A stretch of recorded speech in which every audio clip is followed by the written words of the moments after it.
여러분 혹시 완전히 새로운 생각이라는 게 정말 가능하다고 보세요? 오늘 우리가 함께 살펴볼 이 자료는요. 어쩌면 지금 우리 사회에선 거의 불가능하다고 아주 도발적인 주장을 합니다. 정보가 넘쳐나는 이 시대의 표절 문제, 그리고 우리가 나아가야 할 새로운 방향에 대해 한번 깊이 들어가 보겠습니다. 자, 바로 이 질문에서 한번 시작해 볼게요. 오늘 다룰 내용의 핵심을 그냥 그대로 꿰뚫는 질문이죠. 이 질문을 머릿속에 계속 담아두고 따라오시면 아마 마지막엔 생각지도 못했던 새로운 관점을 발견하게 되실 겁니다. 첫 번째 파트입니다. 현대의 표절 패러독스. 자료에 따르면 우리가 논문이라고 부르는 것의 정의 자체가 지금 위기에 처해 있다고 해요. 자, 그럼 대체 어떻게 된 일인지 지금부터 같이 한번 살펴보시죠. 이 화면이 지금 상황을 아주 간단명료하게 보여주는데요.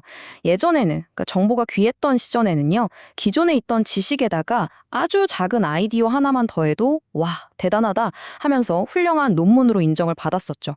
근데 지금은 어떤가요? 말 그대로 정보의 홍수 속에서 살고 있잖아요. 그래서 아무리 열심히 연구하고 글을 써도 결국에는 이미 세상에 나와 있는 지식들을 그냥 정리하고 재배열하는 수준에 머무르기 쉽다는 겁니다. 와, 정말 날카로운 지적이죠? 이 자료에서는 지금의 상황을 바로 이렇게 꼬집고 있어요. 사실상 지금 나오는 많은 논문들이 그냥 아직 발견되지 않은 표절 행위나 다름없을 수 있다는 굉장히 냉소적인 시각인 거죠. 자, 그렇다면 도대체 왜 이런 상황까지 오게 된 걸까요? 다음 파트에서는 독창성이라는 게 왜 이렇게나 어려워졌는지 그 원인에 대한 자료의 진단을 한번 살펴보겠습니다. 그 이유는 바로 지식의 포화 때문이라고 하네요. 이 지식의 포화 상태를 자료는 아주 충격적인 숫자로 보여줍니다. 바로 70%. 이게 무슨 말이냐면요. 이 자료의 주장에 따르면 인류가 알아야 할 지식의 70%가 이미 세상에 다 밝혀져서 말 그대로 포화 상태에 이르렀다는 거예요. 이 정도면 사실상 새로운 걸 발견할 틈이 거의 남아있지 않다는 뜻이겠죠. 근데 여기서 더 놀라운 숫자가 나옵니다. 바로 97%인데요. 요즘 쓰이는 글들을 기존 데이터랑 비교 분석을 해보면요. 무려 97%가 겹칠 수 있다는 주장이에요. 한번 생각해 보세요. 겨우 3% 다른 걸 가지고 과연 내가 독창적인 글을 썼다고 말할 수 있을까요? 그래서 자료는 지금을 딱 한마디로 이렇게 표현합니다. 바로 짜깁기 논문의 시대라고요. 그러니까 학술적인 글쓰기가 더 이상 새로운 걸 만들어내는 창조가 아니라 그냥 기존에 있던 조각들을 이리저리 이어붙이는 조립에 가까워졌다는 뜻이죠. 그리고 있잖아요. 이 문제를 더 확 수면 위로 끌어올린 게 바로 기술이에요. 요즘 디지털 데이터베이스나 검색 기술이 엄청나게 발전했잖아요. 덕분에 예전에는 그냥 슬쩍 넘어갈 수도 있었던 독창성이 부족한 부분들이 이제는 너무나 쉽게 그냥 다 드러나게 된 겁니다. 자, 그럼 해결책은 없을까요? 그냥 이렇게 주저앉아야 할까요? 자료는 아니라고 말합니다.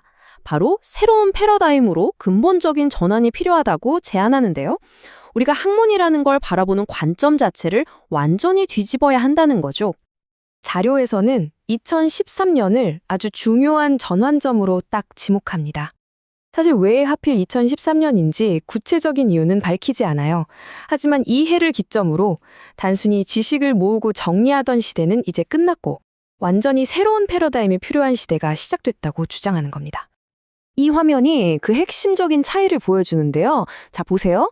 낡은 패러다임, 그러니까 옛날 방식은 그냥 기존 지식을 잘 모으고 정리하는 거였어요. 근데 새로운 패러다임은 뭐냐? 그 지식들을 바탕으로 지혜를 만들어내는데 초점을 맞춰야 한다는 겁니다. 완전히 다른 차원의 얘기죠. 바로 이 인용구가 그 전환의 핵심을 딱 담고 있는 거죠. 단순히 정보를 모으는 데서 그치는 게 아니라 거기서 한 단계 더 나아가 지혜를 창조하는 것. 이게 바로 이 자료가 말하는 새로운 시대의 과제인 셈입니다. 좋습니다. 지식이 아니라 지혜로 나아가야 한다는 건 알겠어요. 근데 대체 뭘 어떻게 해야 지혜를 얻을 수 있을까요? 지금부터는 이 자료가 제시하는 구체적인 방법론을 한번 자세히 들여다보겠습니다. 자료가 그 방법론으로 제시하는 개념이 바로 정법이라는 건데요. 이 단어가 좀 생소하죠. 올바른 법칙 또는 올바른 공부법 정도로 생각하시면 쉬울 것 같아요. 이 자료는 이 정법이라는 게 단순히 지식을 나열하는 걸 넘어서서 그 안에 숨겨진 진짜 원리를 꿰뚫어 보게 하고 진정한 지혜에 도달하게 하는 어떤 사고의 틀이라고 설명합니다. 그리고 이 정법에 대해서 정말 대담한 주장을 하는데요. 이 방법론은 누구 한 사람의 소유가 아니라는 거예요. 누구나 활용할 수 있는 보편적인 원리이기 때문에 이걸 바탕으로 얻은 통찰은 표절 시비에서 완전히 자유로워진다는 거죠. 어떻게 보면 표절이라는 개념 자체가 무의미해지는 셈입니다.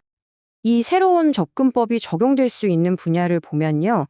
정말 깜짝 놀랄 만큼 넓어요. 우리 사회의 구조를 분석하는 것부터 시작해서 기업을 어떻게 운영해야 하는지, 심지어 우리 집의 경제 문제에 이르기까지요. 자료는 이 새로운 패러다임을 통해서 기존의 방식으로는 도저히 풀지 못했던 문제들에 대한 해법을 찾을 수 있다고 말합니다. 자, 그렇다면 이런 주장이 학계와 우리 사회 전체에 던지는 메시지는 뭘까요? 학문의 미래에 대한 자료의 분석을 계속해서 살펴보겠습니다. 이 자료는 현재 박사 과정에 겪고 있는 심각한 문제들을 아주 냉정하게 정리하는데요. 한번 보세요. 대부분의 논문이 표절 위험에 노출돼 있으니까 심사 기준은 점점 낮아지고요. 또 학교 입장에서는 어떻게든 박사를 배출해야 하니까 결국 실력과 상관없이 박사들이 나오게 되죠. 근데 이분들이 막상 사회에 나와보면 설 자리가 없어서 결국 심각한 실험 문제로까지 이어진다는 아주 뼈아픈 비판입니다. 그래서 이 자료는 결국 다음 세대 학자들, 바로 젊은이들에게 공을 넘깁니다. 이 새로운 패러다임을 제대로 공부하고 받아들여서 학문의 미래를 새롭게 이끌어가야 한다는 일종의 소명을 이야기하는 거죠. 와, 이 한 문장이 오늘 우리가 분석한 내용 전체를 그냥 압축해서 보여주는 것 같네요.